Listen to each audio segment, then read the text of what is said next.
Nagluto ako ng Lumi Ilocos, guys. Ayan. Tignan natin first time magluto. Ayan. Sobrang lapot niya, guys. Sarap. Maraming dala kasi yung hipag ko, tsaka yung kapatid ko. Masyal sila dito ng birthday ng mama ko. So, ang dami namin talagang kanton ng Lumi, guys. Ayan. Ang lapot niya, guys. Sarap. Yan, sinagan ko lang siya ng manok, guys, kasi nagkatay ako ng manok. Pili lang natin, kunti lang yung sahog niya.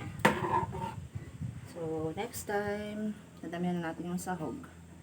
Ayan, pwede yung adobong baboy, prinitong atay ng baboy, nilagang itlog, chicharon. Ayan, yung mga talagang sahog talaga. Yung kumpletong sahog ba ng Lumi ng Ilocos.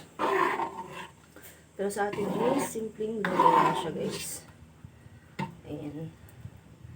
And nag-iilaw ako ng kandila kasi brown out dito maghapon sa amin. Simula kaninang 12 AM to 6 PM mamaya. Ayan. Sa luto ng ating Lumi Ilocos, guys. Ayan.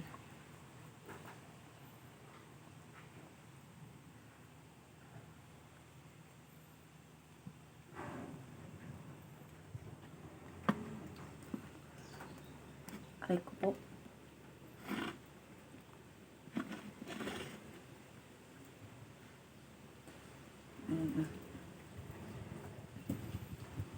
Lapit siya, guys. Lapit siya.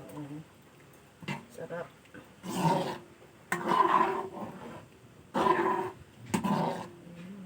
Pwede na tayong kumain.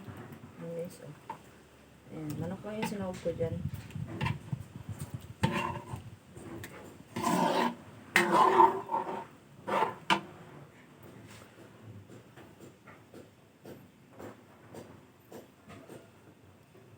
Thank you for watching. Bye-bye.